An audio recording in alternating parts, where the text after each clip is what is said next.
Good morning, everyone, and early afternoon on the East Coast. My name is Blair Dorr, and I'm the Chief Revenue Officer at Headed 2. Today, we are going to be presenting a webinar about the Career Zone and Career Explorer and how to make it your technology backbone for career readiness. And we'll explain a little bit about what that all means. My co-panelist today is Hannah Steyer. She's one of our customer success managers here at Headed 2. And Hannah will be watching the Q&A, and later on in the webinar we'll be chiming in with the questions that you ask there. So please hold your questions, and actually, because there are a number of people on this webinar, enter them in the chat. We'll try to get to as many as we can, but those that we can't get to, we will try to answer via email. We will be recording this, so don't worry if your colleagues haven't yet arrived. They can always catch the beginning of it later, and we will send out the recording when the recording is ready, probably sometime later today or tomorrow. Okay, so let's dive in and talk about the Career Zone and Career Explorer. So first things first, what are these things? Headed 2 makes the Career Zone and Career Explorer and has been doing so for, I guess 15 years now, over 15 years. We started in California with the California Career Zone, which is sponsored by the California Department of Education. And we've really developed it quite a bit over the years to make it into the system that it is today. Now, it wasn't all us that did it, really, it was all of you who did it. Great feedback from educators around the state in California and Pennsylvania when we rolled out Pennsylvania, I guess 12 or 13 years ago, has really helped the system grow and improve. And so we rely on your feedback to make the system work for everyone. And that's one of the reasons why we try to pull everyone together on these webinars periodically to show the system, get feedback, and then figure out areas to potentially improve. So in today's webinar, we are going to be focused primarily on ways to use this system as more than just a way for kids to do activities. Right now, what I'd say is that many folks around both the states of California and Pennsylvania and other states around the country use the system because it has all the self-assessments that you need. Interest profilers, budget tools, work importance profilers, great activities for students, great activities for students to do in class, whether that's virtually or back in person, hopefully for many of you soon. But beyond those activities, there's a lot more to this system. And that's really what we're going to try to cover today. In previous webinars, we've spent time actually demonstrating the self-assessments. We won't be doing as much of that today. Today, we're going to go more into the more customizable aspects of the system. Everything from lessons and creating kind of pathways for lessons, aggregate and individual reporting, local opportunities, individual and group reporting. Now, you'll notice that many of these things, while there's ways to do it inside the free systems, but a lot of it's going to require an upgrade. And we're going to talk a little bit about the differences between the upgrade sites and the free sites, because that'll hopefully help you decide is the free or paid version right for you. We're also going to kick things off by talking about funding, because we get the question a lot of how districts and partners are funding these projects and using the Career Zone. And generally the answer is there are a variety of ways. And we see everything from Perkins to, in California, the CTIG grants, Strong Workforce in California rolled out fairly recently. There are a number of grants and even more coming out as a result of this recent stimulus. So we encourage you to take a look at those grants, but within Perkins in particular, we call your attention to Section 135, which focuses on local uses of funds, which permits the use of funds for an implementation like this.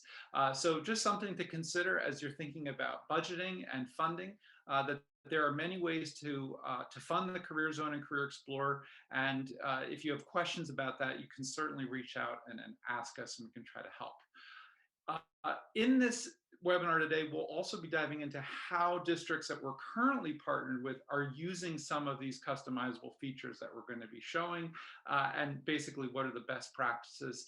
And then finally, what's next for the system? Because there's a lot coming. There are some really amazing improvements coming to our lesson planning system. Some additional activities that will be in the upgrade as well. So one of the things that we'll say as we dive in here is that there's really a couple of reasons to consider this upgrade, not just for what it is right now, but for what's going to be rolling out. This really could be the foundation for the work you're doing with students when it comes to career and college readiness. So I'm going to leave the presentation or the slides and start to dive into some actual websites. The first site I want to call everyone's attention to is headed2.com. You probably have not spent a lot of time on this site, but as far as the content that we're going to cover today, this is a great resource. This has a lot more information about the topics that we're going to be covering, and it also has some PDFs that are very helpful if you're trying to explain or present this to colleagues. So just something to consider. Now, the first thing that I'll say is many of you who are joining this call may not know that we have localized sites in every state. While the California Department of Education and the Pennsylvania Department of Education sponsor us formally, we've got other partners in other states around the country that are working with us, which allows us to have this resource available to folks in other states. One thing that we see a lot of actually is folks from other states hopping on the California CareerZone. And while we're thrilled to see that, that may not be as relevant to you as if you go to, for instance, the Iowa CareerExplorer or the Idaho CareerExplorer, which will pull in the local job and wage data for your individual state. So first things first, if you're coming from outside of California or Pennsylvania and these familiar sites, you should go to headed2.com, select your state, all right? And once you do that, you can either find out more about that site or get started within it. And you can create free accounts within these state sites and get the sort of limited features that we have available to you there. And of course, you can upgrade as well. So if you're back on this Headed2 site, a couple other things I wanted to show you. When you scroll past these states, you'll also see that we've got some brochures that you can download. This is also where we link to our webinars. And if you have questions, you can always ask us. At the very top, you're going to find more resources about career exploration and what we've done with the site and why we've done it, more information on work-based learning and our solutions there, as well as our solutions for early learners. We'll cover some of that in today's call, but that's going to be for generally upper elementary grades 3 through 5 with our Up the Ladder system. Okay, so any questions that you have, of course, we're going to address them in today's webinar, but we also would encourage you to take a look at some of the resources on the headed2.com site. And if you want sort of state-specific information, like I said, you can click on your state, like California here, and click Find Out More, and that will take you to a state-specific site.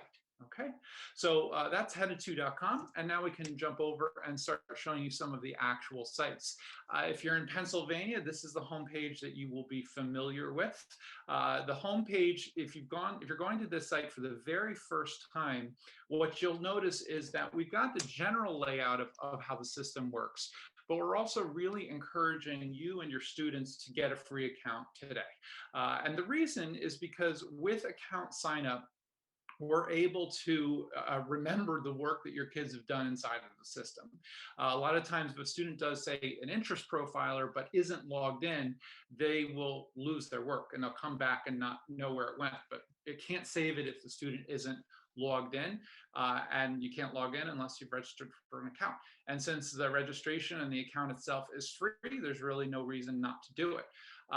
There's another important point to make here, which is around student privacy and data privacy. These are really important to us as a company at Headed2. Your data is not repurposed or sold in any way, right? So that's one thing that's important to point out. The other thing that's important to point out is the people who truly own this data are the students themselves. It's their data, which is why you get inside of the free educator account, for example, We call it an educator code. If you have a free educator account, you'll notice there's a management toolbar at the top. You'll see an educator code there.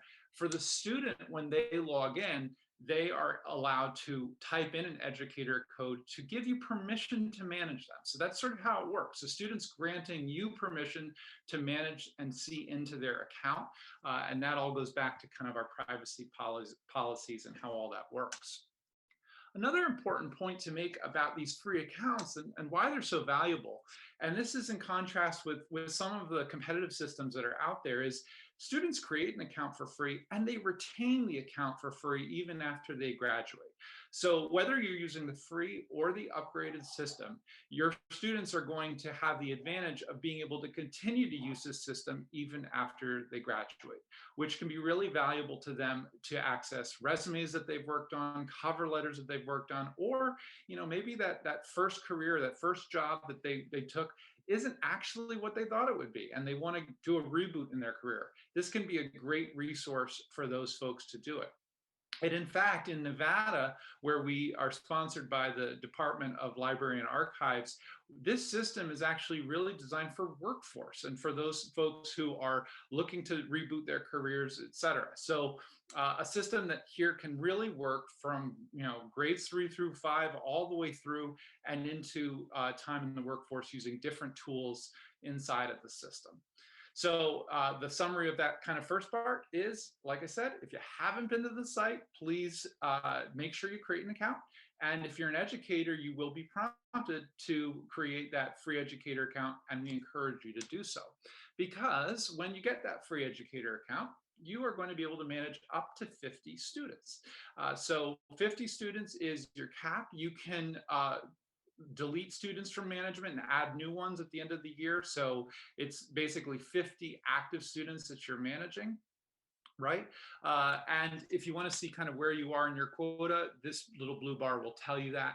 And if you want to see the users you have under management, you can click Manage Users and you'll see who they are. They're all right here, okay? So these are just examples from our demos, but just wanted you to be aware. Inside the lessons area of the system, that's where you're going to be able to create lessons in the free account. But we're going to be talking about more than just the free lessons, because we've got inside the upgrade version of the site, we have pre-populated lessons that you can use as well. So we'll cover some of that too. Okay, so let's kind of jump into sort of the next question, which is, how is this being used? How is this being used in California? How's it being used in Pennsylvania? And how's it being used in other states? Well, let's start with Pennsylvania, actually, and we'll talk about their career readiness indicator and the requirement in the state of Pennsylvania to track student evidence. Usually it's about 2 pieces of student evidence each year, starting in grade 3 all the way through grade 11.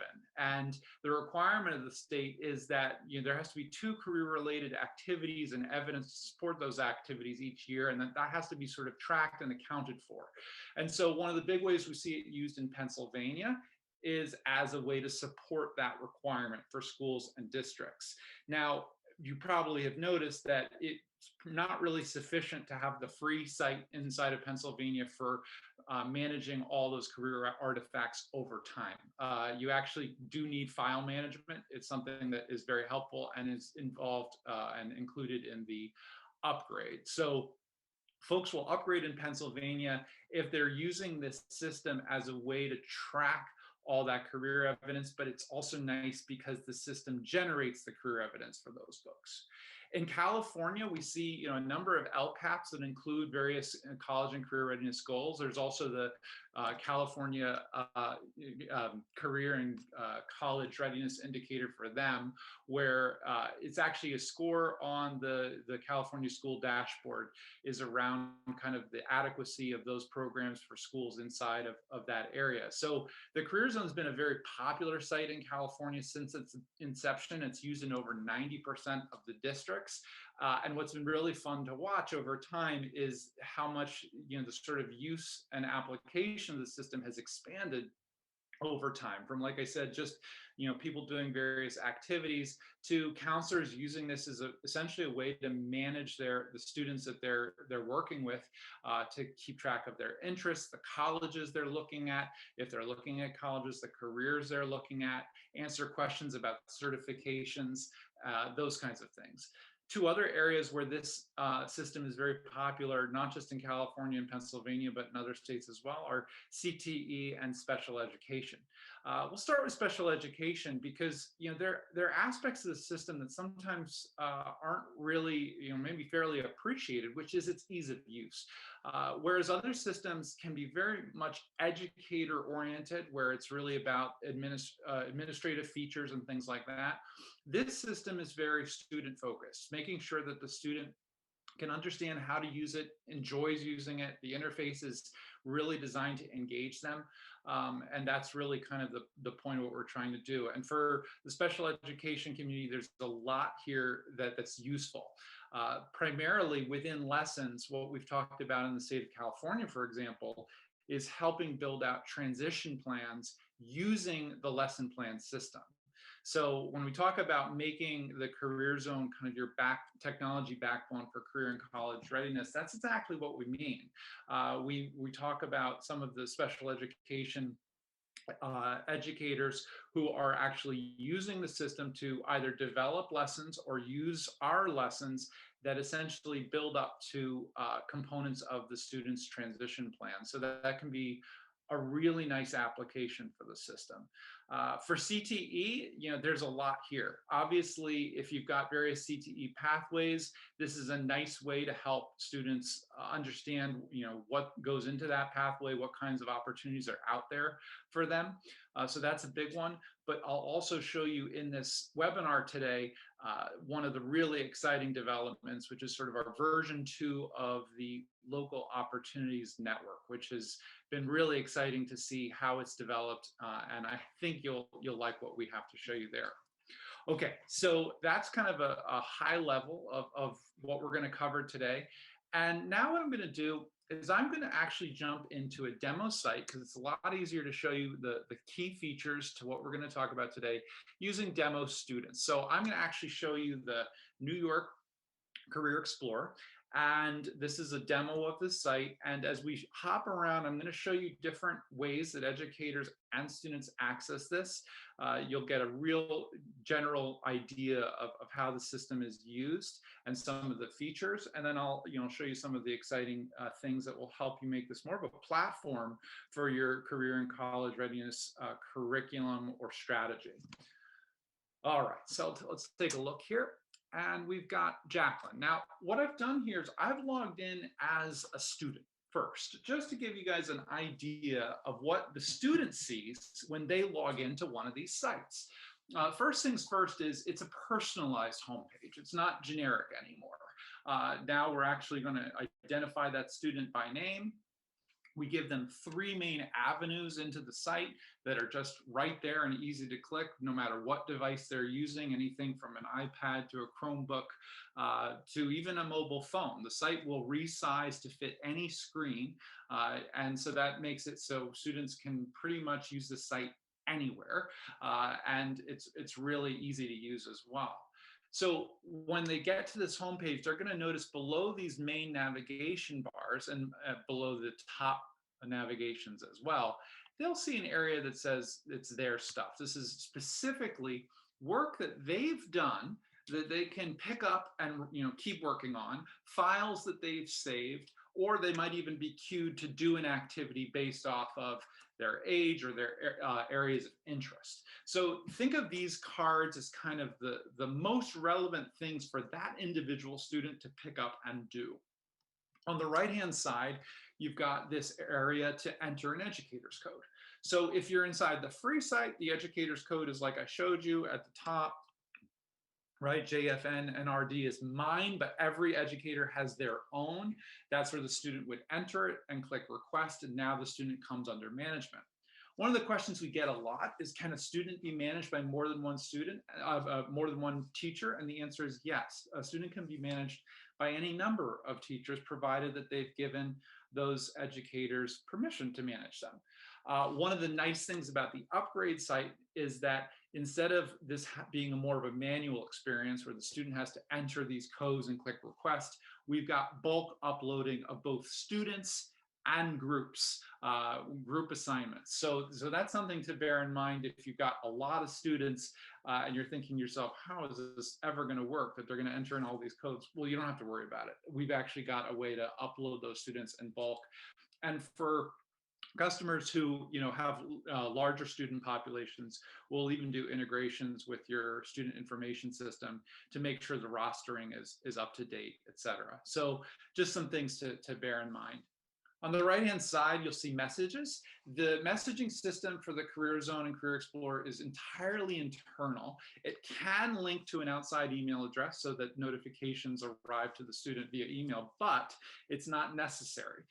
So if a teacher sends a student a message, the student will actually be notified with a little notification up here, and then they'll also see the messages here. In this case, it's telling the student they have a new assignment or to complete their budget, right? So those are a couple of things that are there.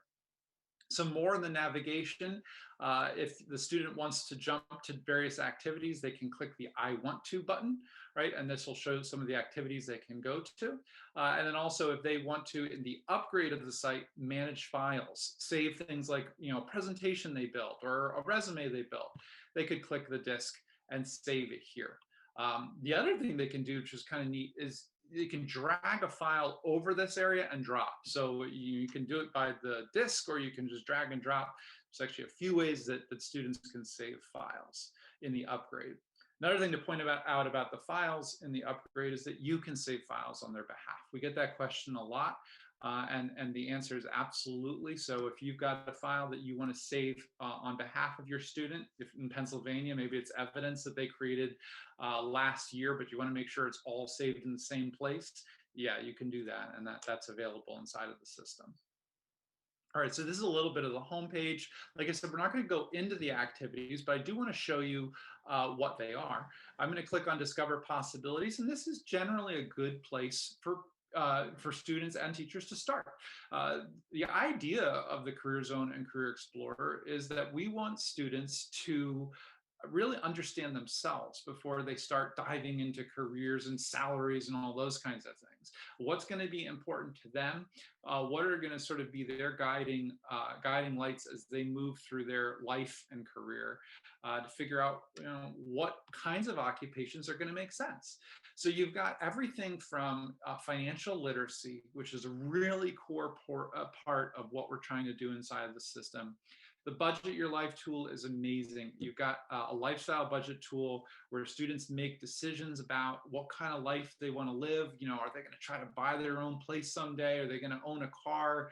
What kinds of utilities are they going to pay for? How much are they going to save? I mean, even things like healthcare are in there as well, to really give the student a full picture of the types of expenses they may have. And in turn, if the occupation that they've selected is going to give them enough earnings to cover that lifestyle. So we put it first, honestly, because it's one of the great activities that you can do with your students, and you can do it today, honestly. It's really absolutely amazing. The interest profiler is going to go into the students' interest areas. That's pulled from ONET, like so many of the other activities here. We've spruced up the interface to make it easier and more fun to use, but the interest profiler is another very popular tool. We've pulled in the upgrade, you've got the college preferences, you've got a quick assessment, work importance profiler, skills profiler. Those of you who are old hat with this system are going to notice that this is new. The job application tools is added to the Discover Possibilities area, and this will give them everything from the resume builder, which has been upgraded and improved over the last year, to the letter builder, to the reference list builder. So you've got a lot of activities to choose from. And for educators working with younger students, you've got Up the Ladder, which is really our system within the system. This is a really nice way to work with younger kids. My kids are 7 and 9, and that's sort of age appropriate for this aspect of the system. students here enter kind of a world within the world where they meet Kathy. Kathy is going to kind of guide them on their journey, show them what Up the Ladder is all about. Up the Ladder is a game, right? And so the idea is to just get the students sort of thinking about careers, exploring careers, and the rest. So these are some of the things that they'll do. And I think since I'm in the demo site, it's being a little laggy. So let's see if I click it over here in PA, if this will work. So, all right, so this is Sophia's game, and we'll load it, and Sophia's my daughter, so I have her permission to just show the game board. And here you go. You've got all the career clusters around the board. Students can just click on one to explore it. They can select a random cluster if they want to, which students love to do. And what we find on this one is absolutely the system is great from the standpoint of getting students exploring, but how kids use this generally is they like to watch these videos. We've got 35, 40-second videos under each cluster, so the student will watch those videos, and if they get really into something like education and training, they can go down, they can select, say, a pathway, right, like teaching, and sometimes within these pathways, if you open up, say, one of these occupations, like I don't know, an elementary school teacher, for example, we can learn a lot more about it and even watch a video there. So everything about this aspect of the system is very visual, and that's sort of the point and the purpose, is just to make it really fun and engaging for the students to use. The students are encouraged to give a thumbs up to occupations that they like. That's actually part of the game, actually, is the more things they thumbs up, the more they'll be able to advance in their career. So that's a little bit of a tee up of up the ladder. We won't do a full demonstration of that today, but we do have some video resources that we can share out if you're interested in that component of the system. All right, I'll back out. This looks like Kathy finally loaded up for us in New York, but that's okay. We'll head back to the homepage and now jump over to Explore Pathways. Explore Pathways is kind of the stage 2, if you will. After that student has gone deep into understanding themselves, has done all those assessments and activities, they've done some of the work, now they can actually start digging in and really trying to understand these career pathways. If I open up Explore Pathways here, you'll see we've got the 16 clusters. In California, we use the California industry sector, so only a slight difference there, but you get the picture. I click hospitality and tourism, for example, and what I get is some really nice top line information. And this is another thing that we do in this site that I think is just makes it a little more accessible for most kids. We'll summarize the most important information at the top, right? So we'll basically say, all right, in this particular cluster, these are the number of annual openings. These are the number of graduates. This is the average wage, just to give you a sense. If there's more openings than graduates, oh, that's good. That gives you a sort of a good prospect within that particular industry. As we scroll down, students will like to play with the highest paying, fastest growing, and most employed filters to take a look at the different occupations within this particular cluster. They can, of course, like the cluster and are encouraged to do so. They can create journals. I mean, you can create a journal from pretty much anywhere in the site. We really prompt students to do that and record their thoughts about these things, especially if you're creating and guiding a curriculum for students. You're going to want to make sure that they are chronicling their sort of feelings and why they selected different things and why they care. One of the things that we really encourage you to do is have them do these journals, because if you create a lesson later on and you assign a lesson and say you've got a question about, identify a career that you love and why, well, if they've done a journal, they could actually even pull in the journal entry as a part of that response. So they can not have to sort of reinvent the wheel and write something all over again. So something to think about. Another thing to notice here is that you've got these boxes and you can always compare occupations anywhere in the system. Occupations, colleges, we like to do these side by sides just to allow students the ability to see things in this context next to each other. And then if they select an occupation, they click View Occupation, and here we go. Again, you got the top level sort of summary data, right? Anything you really want to know kind of at a glance, the average salary, you can compare to other states. You can move through and look at the spectrum of earnings that people get. And then you've got employment as well. The media gallery is where you'll find the videos that are there as well. Okay, so you've got everything, frankly, that you need right away is up here at the top. But as you scroll down, you get a lot more information about the job, what they do, things they'll need to know, interests, work values, etc. And we also have got similar occupations too. So there's a ton of data here. And if a student really wants to go deep into an occupation, they have every ability to do so. But if they really just want to get kind of a summary, that's when they'll use the top box. You might notice on the right-hand side, especially those of you who are more familiar with the system, this is new, right? Get experience. Now, this is part of the upgrade, not the free site, because the experience area is all about your local opportunities. And we're going to get to that a little bit later on in today's presentation. So let's put a pin in that for now, but we'll definitely want to tell you more about it. Okay, so I'm going back to the home page. The last thing to point out here is the summary report. Now, we know reporting is important. It's important for a few reasons. One, for the student, it's important because they want to kind of have a record of, you know, what their interests were, their skills, et cetera. All the results of all the hard work they put into those self-assessments are captured here inside of this report. You'll notice as I scroll down that we've added some features to this to make it easier to navigate, right? So this can be a long report and you can sometimes get a little lost, at least in the old version. Now, if you click the down arrow, you can jump to, say, your journals, right?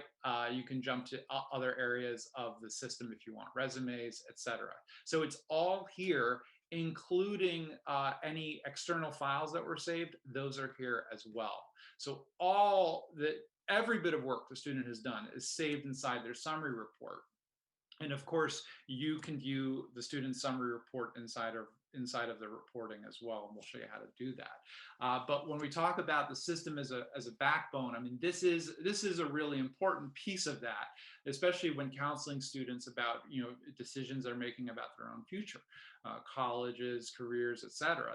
That is a really important piece. So if I'm about to meet with a student, they're coming in to talk about maybe some college decision making, et cetera, I'm usually going to want to pull up a summary report and take a look at this. One thing that they can do is they can save the report itself to their Career Hub as sort of an external file. And that can be helpful, actually, because that's going to allow you as a teacher to share it with their parents. And we'll cover that too. So that's the summary report. And those are the three kind of main buckets. And obviously, if I was going to ask you to do anything after today's call, aside from obviously registering for an account, it would be to go in and explore these three buckets and just make sure that you're familiar with everything that's going on there. That can be very, very helpful. There are more activities, believe it or not, up here in Explore, Decide, and Grow. I'll call your attention specifically to the job search, which we pulled in. We work with a company called Direct Employers because they do a nice thing. They allow us to have both job openings, but also apprenticeships and internships as well. So that can be a really helpful thing for your students if they're doing a search kind of at a higher level. But bear in mind that those opportunities are sort of those national opportunities, larger companies, et cetera. That's different from local opportunities, which would be sort of the companies and organizations that your district works with that specifically have opportunities for your students. And that's why we built that other part of the system, which we'll cover. So there are a few different ways to get at this. Now, I know I'm covering a lot, and we're halfway into today's webinar, and you've hopefully already gotten a sense that, hey, there's a lot here from an activity standpoint, from a student standpoint. There's a ton that the student can do. And really, it's a question, honestly, of what matters to you. And that's kind of why we want to bridge over to the educator experience, because this is what we're really talking about today, is this idea of making this kind of a core platform for your career and college readiness, curriculum, strategy, etc.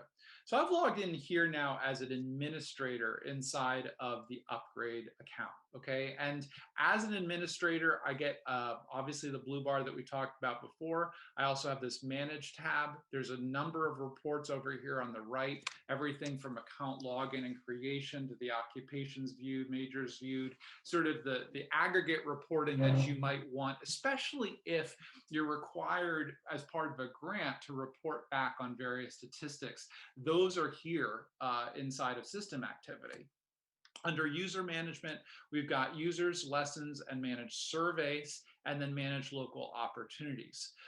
We've already shown you manage users. So manage users is where your full list of students would be. Now, in this case, I'm an administrator over a school district. So I've got every kid and every administrator and manager I'm looking at right now inside of this demo version, right? So I've got all the roles. I could narrow this down and just look at my administrators using the filter. I could look at the only the students, for example. So I've got 502 students here.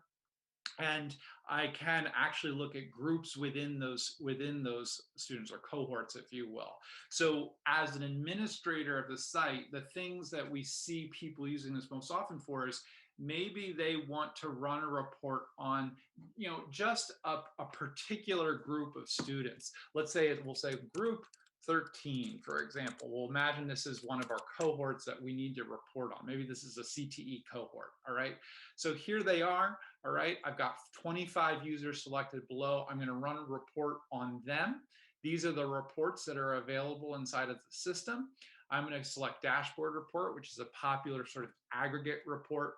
And I can see as I scroll down here what's going on with these students, what activities they've completed.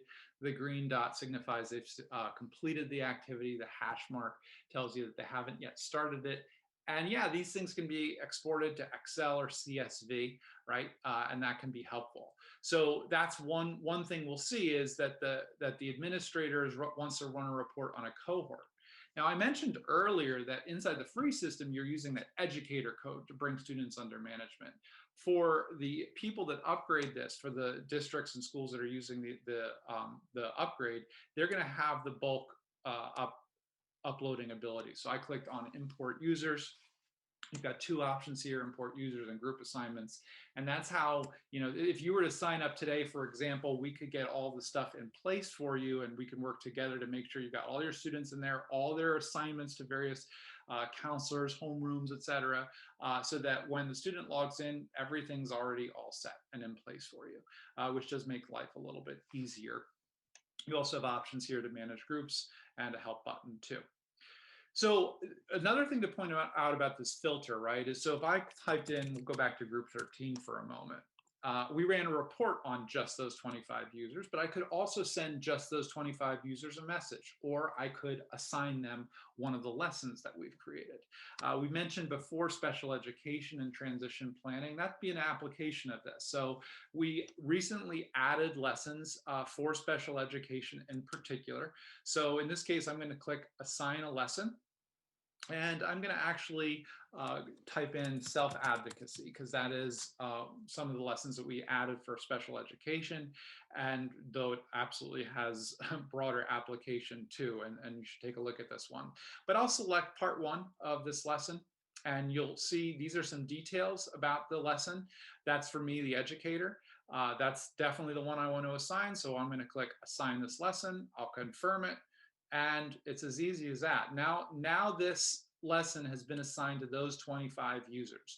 When those 25 users log in, they'll get a prompt that they've been assigned a lesson, and they should go ahead and complete it. Now, one of the things that is going to be good about using lessons is the ability to monitor students' progress kind of as they're going along inside of the lesson. So if I click run a report and I go to assignment status report, and I select the self-advocacy lesson, right? So let's look at this one, which comes up first, all right? I can see that I've assigned it 25 times. None have been completed. And in turn, I haven't approved any either because they haven't been completed yet. But as I scroll down, I can actually see where all the students are. This is a progress bar that'll tell you kind of where their progress is. So this is a really nice feature, definitely for the folks in Pennsylvania who are depending on these lessons as ways to generate evidence. This way you stay on top of, did the student actually do the thing I needed them to do? And the nice thing about approval is that when the student submits a lesson to you, you're going to get a chance to actually take a glance at it and make sure that it is what you wanted it to be.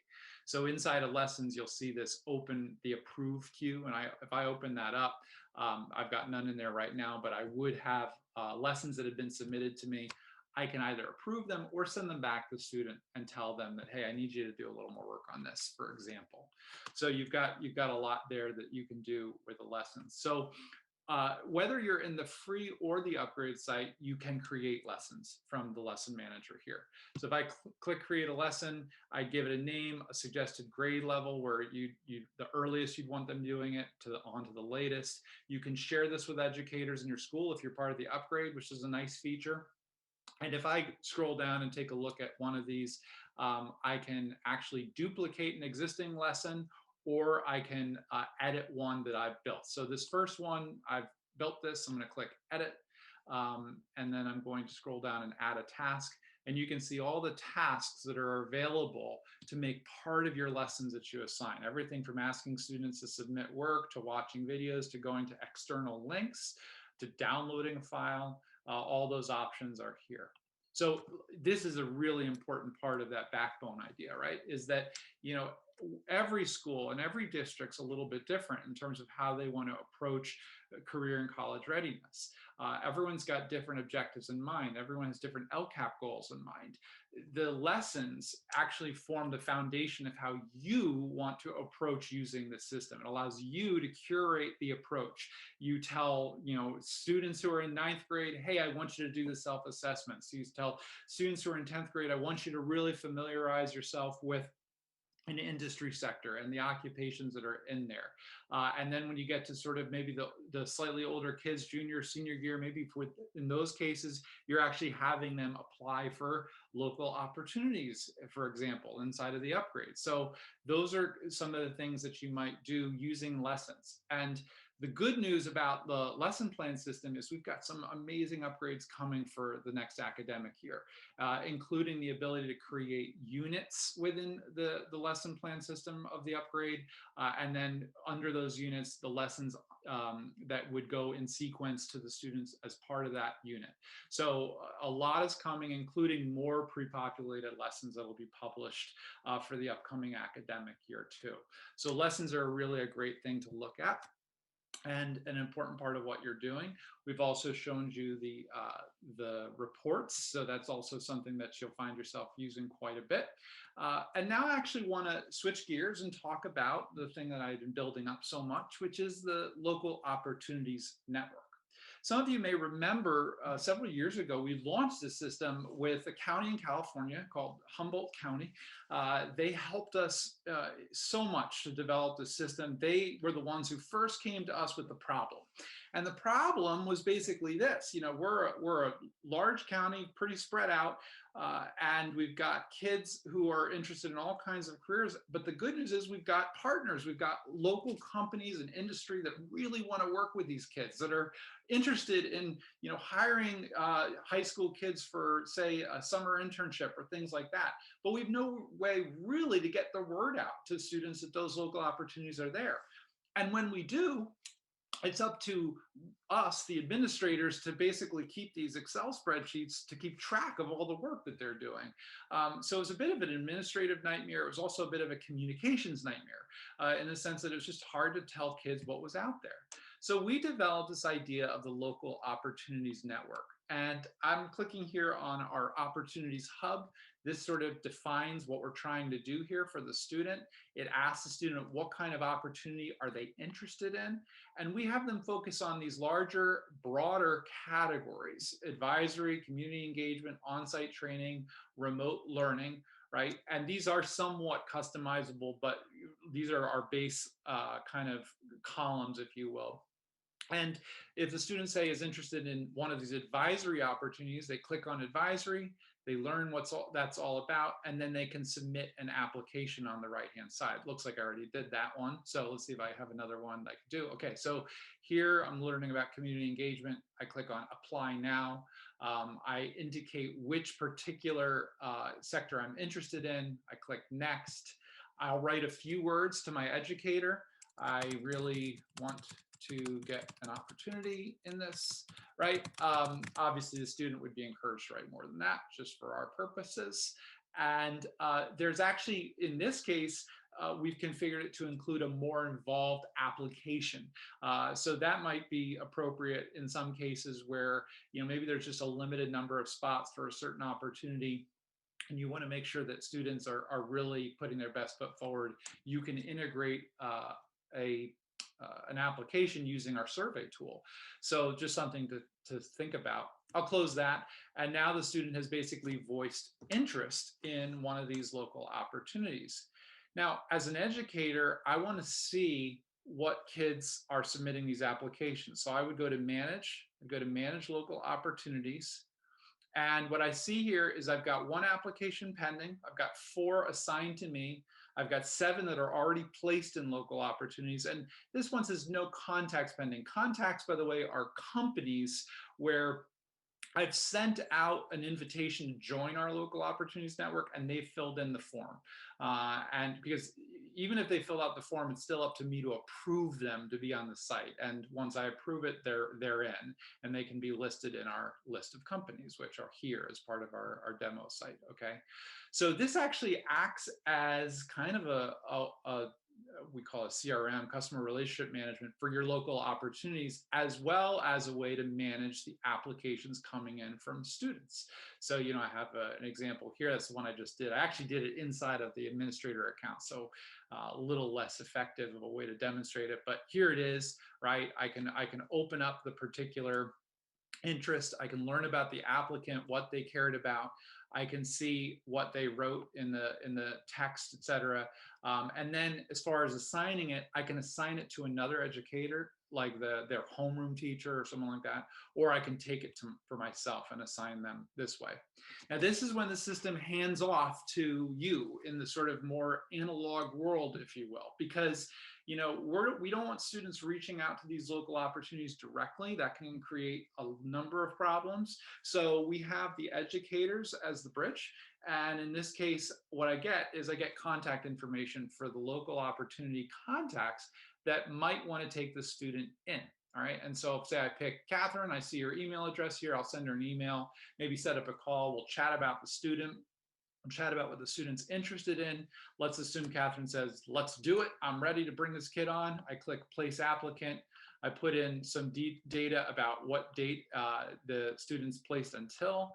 I'll just go forward into May, and then some notes, and I'll click place. So now I've done everything from taking that application to assign it to myself, to reach out to the local opportunity. Now I've placed the student, and when the student has completed the whole thing, I can mark it as complete. Okay, and I'll be able to run reports on that later if I need to see how many students have been placed or are pending, etc. I can pull that up in the dashboard as well.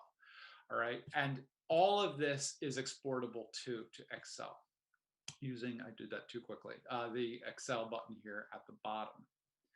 All right, so that's the local opportunities network, and that is a really cool part of the upgrade now. It allows your students, if we kind of think about this whole journey, they log into the system, they do self-assessments, they start learning about themselves, finally, they start exploring industry sectors or clusters. They're really getting passionate about something. They decide ultimately the area I want to get into is software development, all right? They land on an occupation profile. They're going deeper than just the videos and the top line data that we talked about before. They've learned about the job. They've maybe written some journals about it. They are like ready to go. And now we get to the thing I showed you before, get experience. All right, so let's land this plane, right? The student is not just expressing interest inside the CareerZone and CareerExplorer.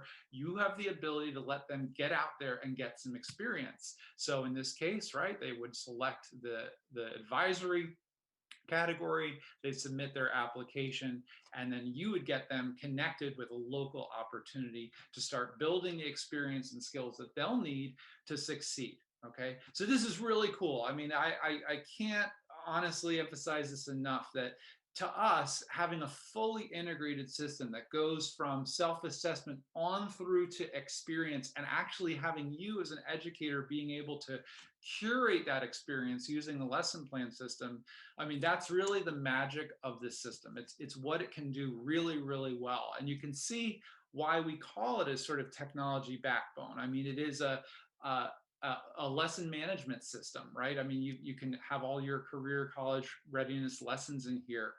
You can build surveys in here. You can do those local opportunities. I mean, there's so much that you're able to do, that our hope and our goal is to make this kind of your sole source for all of this curriculum and strategy that you're trying to do.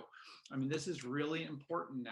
And we're seeing, especially in California, there's been a real a surge of middle schools that are interested in this system and trying to get middle schoolers building out career plans. Of course, Pennsylvania was way ahead of this when they launched, and we partnered with them to launch the Up the Ladder system several years ago for their elementary students. And in Pennsylvania, their requirements actually ask that grades 3 through 5 are collecting evidence of career exploration. So, you know, career readiness, college readiness, this is not just for sophomore and junior year anymore. I mean, this is something that is reaching all the way down to grade 3, and sometimes even earlier than that.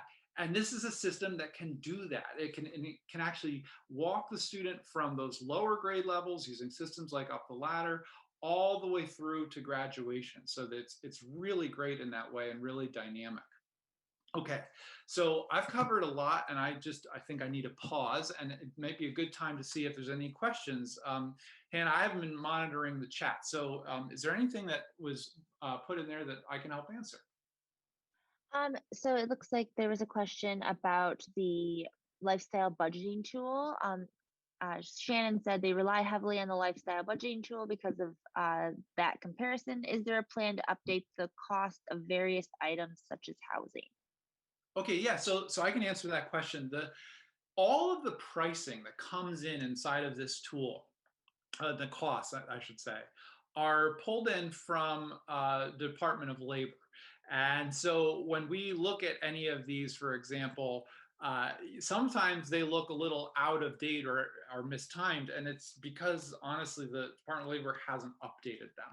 And we are unfortunately kind of stuck in the sense that we have to, it's one of the ways that the system stays updated is by the data sources staying updated, but we also want to make sure we're using the most authoritative data sources, which are usually federal data sources. Now, I know that's not a perfect answer because it means that you still could end up with some out of date costs, right? But the good news is you can change these costs. And I actually always kind of turn this type of question on its head and say, well, let's turn this into a teachable moment for students. You know, if we're on housing costs, for example, we'll pull up rent an apartment. We'll say, well, can we in our area actually rent an apartment for $651? We'll use that as an example. And the students would say, oh, well, I don't know. Well, let's find out, everybody. Let's go see it. Let's try to rent an apartment right now. And so let's see if we can find just a couple of average costs of an apartment. Now you've actually starting to teach them how to look for something like this. Well, now we find that the lowest we're going to get is $1,000. All right, so fine. I type in $1,000, and that is, so this can be changed, right? And now you've actually turned the fact that the data isn't super updated by Department of Labor into an opportunity to teach kids to make sure that their budgets are accurate, right? To make sure that they really are reflecting the prices that are in a given market at a given time. Any other questions on there, Hannah? Yep, and then one more I think would be good is any suggestions as to how to best leverage it, the use of the California Career Zone for our adults who are preparing to enter or re-enter the workforce? Great. Kind Yeah, of, I think you. yeah. So, and we did talk about a little bit of this. The tool and the system is really it's pretty flexible in terms of who's using it and what the value is. If I'm working with adults using this system, then the discover possibilities area is maybe a little less useful in the sense that we might not be doing things like make money choices and interest profiler anymore because that person knows what they're interested in. But I might go right to the job application tools, right? Make sure that we're building a good resume, a letter builder, talking about references and reference list builder and why that's so important. So that's one tool that I might want to point to. Another thing I might want to do is go to the decide area and click on job search so they can actually start looking at jobs that are out there. And something also to point out is within the search area, right? So if I type in police, for example, maybe you're working with an adult who says they're really interested in law enforcement. Well, using search inside of the career zone, you can actually see that within, say, law enforcement, you've got 21 different occupations that the person may not even have known existed, right? So it can actually expand the scope of their search when they start realizing, like, hey, I'm not just looking for a patrol officer job. There might be things like a security guard that might be a better fit for me. And it really makes it a little easier for them when they're searching for a job. So I mean, that's just kind of the beginning of an answer to that question. I think there's a lot more that adults can do within the system. And there are going to be some pretty exciting developments coming on that front too. But for the time being, we'll just kind of leave it there. All right. And then for students who use their email, their school email login or their ID, will they have access to their accounts once they graduate and no longer have access to the school email? Yeah, so thank you for that question. They will, and here's how it works. The students are going to get notified within their stuff area. There'll be a card that'll appear fairly shortly. I think it pops in April, which does encourage them, if they're seniors, for example, to make sure to set up a username and password for themselves. So I click on my name here and I go to update my personal information. I can actually add a username and password here. In this case, this area is grayed out, but this will allow the student to create those credentials so that after they graduate, they can log in and get access to the system. Now, if you're using an upgrade site, if you're one of our upgrade districts on this call, note that the student's no longer going to go to your specific site. And let me give a little more explanation to what I mean by that. So, for example, if we're talking about San Mateo County, all right, and I've got San Mateo County has their own site sponsored by the San Mateo County Office of Education.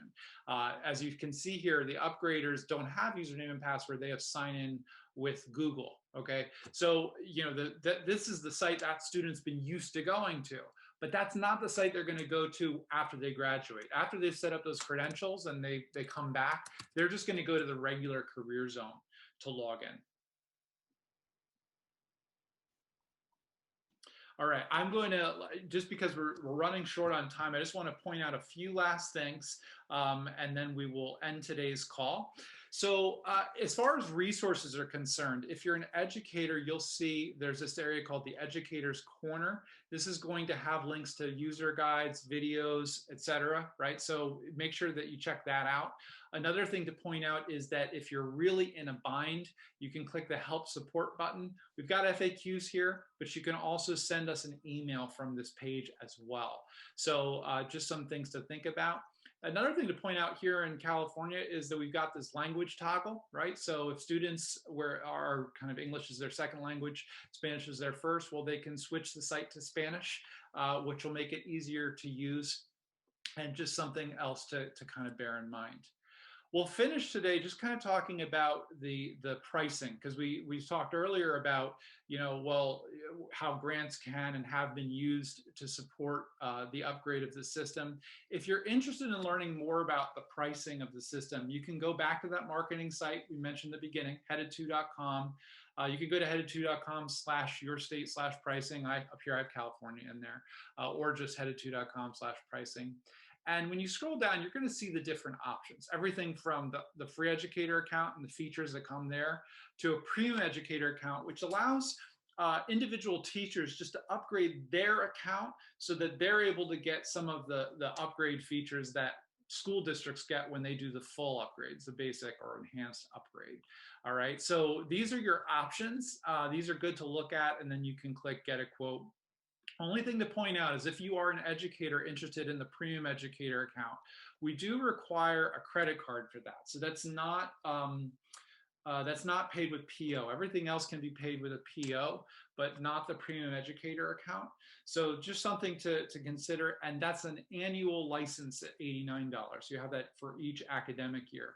Though if you sign up for the premium educator account today, you'll obviously have it for the rest of this academic year, but you'll have it for next academic year as well. So that's just a promotion for as part of our webinar today. So you can learn some more about the pricing here.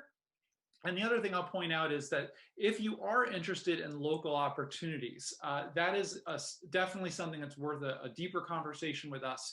It absolutely requires a project manager on the side of the district or the county that's sponsoring the system, because there's obviously a lot of promotion that goes into it.